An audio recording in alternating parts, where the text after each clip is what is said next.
Hello అండి. ఇప్పుడు చెప్పబోయే కథ పేరు ఇవి ప్రేమ గుర్తులే. ఈ కథని రచించిన వారు లక్ష్మి గారు. ఇక కథలోకి వెళ్ళిపోతే, ముకుందరావు అన్నం తిని బయట వరండాలో వాలు కుర్చీలో చల్లగాలికి కూర్చున్నాడు. లోపల వంటింట్లో పనులన్నీ ముగించుకొని ప్రభావతి కూడా బయటికి వచ్చి కూర్చుంది. ఏమండి, మీ అన్నయ్య దగ్గర నుండి ఏమీ ఫోన్ రాలేదా? నెమ్మదిగా సంభాషణ మొదలుపెట్టింది. లేదు ప్రభా, ఫోన్ ఏమీ చేయలేదు ఇంతవరకు. మరేం చేద్దాం అడిగింది ప్రభావతి.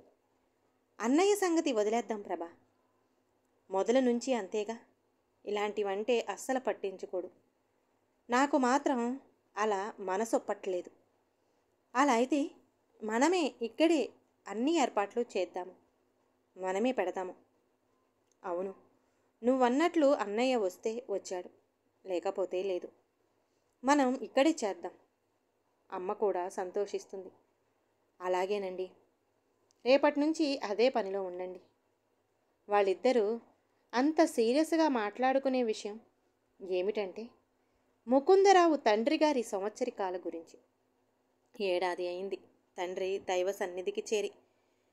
మామూలు చిన్నపాటి అనారోగ్యంతో కన్ను మూశారు తండ్రి సూర్యచంద్రరావు. తల్లి తండ్రి మొదట్నుంచి చిన్న కొడుకైన ముకుందరావు దగ్గరే ఉన్నారు.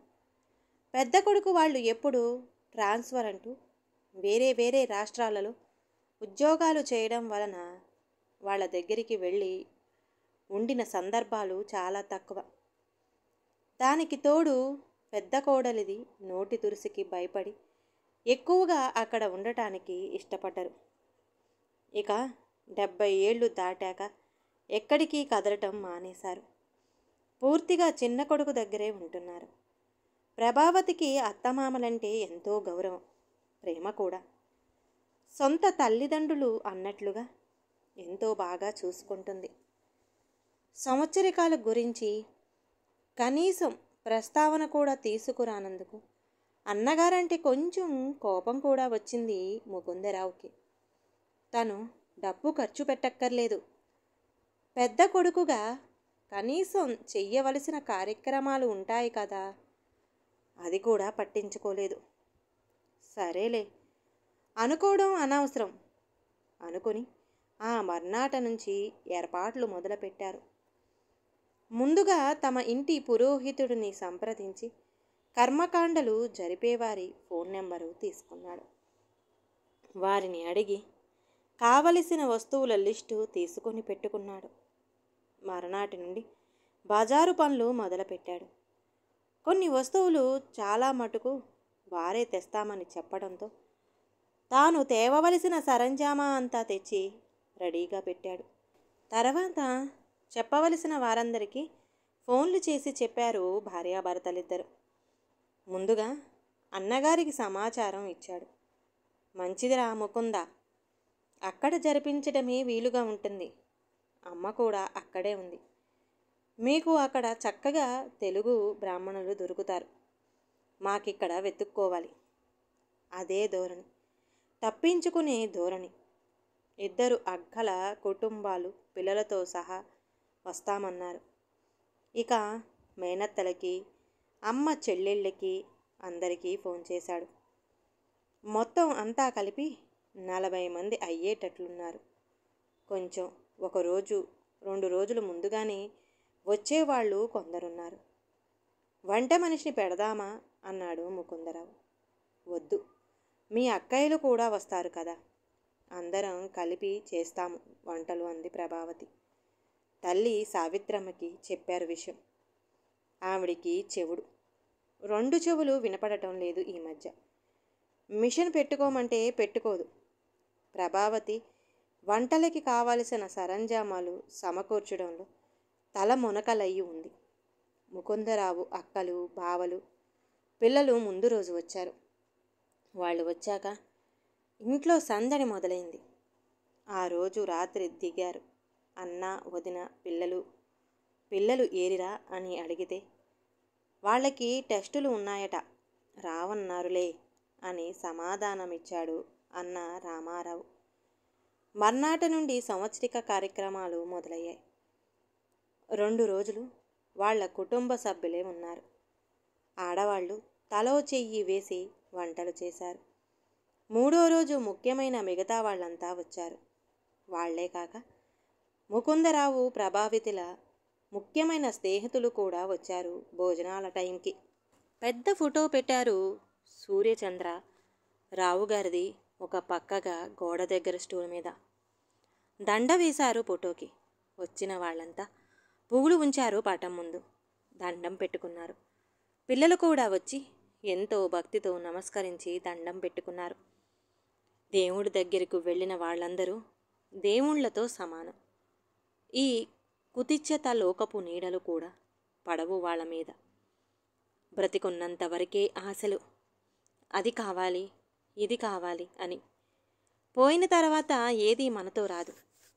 పోయిన వాళ్ళ గురించి తలుచుకుంటాము. వాళ్ళు చేసిన మంచి పనులు, వాళ్ళ మంచితనం మాత్రమే గుర్తుకు వస్తుంది విచిత్రంగా. అందుకే కాబోలు పోయినోళ్ళు అందరూ మంచోళ్ళు అన్నాడు మహాకవి. ముకుందరావు ఒక మూలగా తన వాలు కుర్చీలో నడుం వాల్చాడు. భోజనం చేశాక ఆడవాళ్ళందరూ అన్నాలు తింటున్నారు. నాన్నకి తిరుపతి లడ్డు అంటే ఎంత ఇష్టమో. అవును, ఎవరు తిరుపతి వెళుతున్నామన్నా వాళ్లతో పాటు తను కూడా బయలుదేరేవారు. నాకు పెరుగు కలుపుకొని అమ్మాయి అరటిపండు ఉందా అని అడిగేవాడు. అక్కల గొంతుక వినిపిస్తుంది. ఎన్ని వంటకాలు ఉన్నా చారు ఎందుకు పెట్టలేదు అని నసపెట్టేవారు. అమ్మ కూడా గొంతు కలిపింది ఆవిడికి. వీళ్ళంతా నాన్న గురించి మాట్లాడుకుంటున్నారని అర్థమైనట్లుంది. అందుకే ఇవాళ నేనే పొద్దున్న బజారెళ్ళి అరటిపళ్ళు గెల పట్టుకొచ్చా. బావగారి గొంతుక. వాళ్ళు కూడా ముచ్చట్ల కోసం అక్కడికి చేరారు. నాన్నగారి అక్కలిద్దరు చెల్లెళ్ళు ముందే తిన్నట్లున్నారు.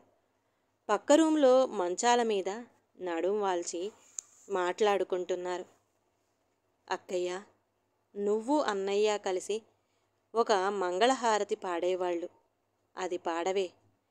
నాన్నగారి చెల్లెలు అడుగుతుంది. రామచంద్రాయ జనక రాజాజ మనోహరాయ మామక భీష్టదాయ మహిత మంగళం. మేనత్త గొంతుక కంగుమని వినపడుతోంది లోపల నుంచి. అవును, నాన్నగారు పండుగల రోజుల్లో పూజా కార్యక్రమం అనంతరం ఈ మంగళహారతి పాడుతుండేవారు. ఎంత బాగుండేదో ఆయన గొంతుక. అన్నయ్య గొంతుక వినపడింది. పిల్లలందరూ ఒకచోట చేరి అంత్యాక్షరి ఆడుకుంటున్నారు. గోలగోలగా పాడుకుంటున్నారు. తెలుగు పాటలు, హిందీ పాటలు అన్నీ పాడేస్తున్నారు. కొందరు కాముగా ఓ మూల కూర్చుని చెస్ ఆడుకుంటున్నారు. ఎంత బాగుందో వాతావరణం. పండగ వాతావరణం. నిజమే, పుట్టినప్పుడు ఎలా అయితే పుట్టినరోజు పండుగ జరుపుకుంటామో అలాగే వర్ధంతి రోజున పోయిన వాళ్ళని తలుచుకుంటూ, వాళ్ళ మంచితనాన్ని గురించి చెప్పుకుంటూ, వాళ్ళకిష్టమైన వంటకాలు తయారు చేసుకుని వాళ్ళ పేరు చెప్పుకొని తింటే వాళ్ళు ఆనందపడతారు, పైనుంచి దీవిస్తారు. సాయంత్రం మా అమ్మగారి ఫోటో ముందు దీపం పెట్టి అగర్బెత్తి వెలిగించింది ప్రభావతి. గుమ్మంలో ఎవరో పిలిచినట్లయితే అటు తిరిగి చూసింది. పక్క వీధిలో ఉండే దివాకర్ గారు. పెద్దగా పరిచయం లేదు, ముఖ పరిచయం మాత్రమే. ముకుందరావు గారు ఉన్నారా అంటూ లోపలికి వచ్చారు. ఆయన చేతిలో పెద్ద తిరుపతి లడ్డు. ఇవాళ పొద్దునే తిరుమల నుండి వచ్చామండి, లడ్డూ ప్రసాదం ఇద్దామని వచ్చాను.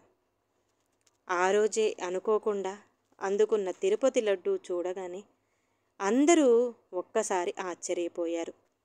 అంటే సూర్యచంద్రరావు పైనుంచి చూస్తూ అందర్నీ దీవిస్తూ తనకిష్టమైన తిరుపతి లడ్డూని తినమని పంపాడు అన్నమాట అనుకున్నారు. అందరికీ బాష్పాలు కంటి వెంట. దుఃఖంతో కాదు, ఆనంద బాష్పాలే అవి. ఆయన ప్రేమని ఆ విధంగా ప్రసాదంగా అందరికీ పంచాడు. అందరి చేతుల్లోనూ లడ్డు. ఆయనకి అందరి మీద ఉన్న ప్రేమకి గుర్తుగా. ఆయనే అరచేతుల్లో కనిపించాడు.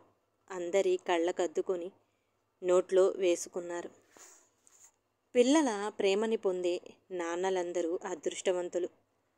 అలా పోయిన తర్వాత కూడా వారి గొప్పతనాన్ని గుర్తుంచుకోగలగటం వారి అదృష్టం. అలాంటి నాన్నలకి ఈ కథ అంకితం. ఈ కథ కనుక నచ్చితే ప్లీజ్ అండి లైక్ చేయండి. అలాగే ఛానల్ని సబ్స్క్రైబ్ చేసుకోవటం మాత్రం మర్చిపోమాకండి. మీ విలువైన అభిప్రాయాన్ని కామెంట్ బాక్స్లో కామెంట్ చేయండి. అందరికీ ధన్యవాదాలండి.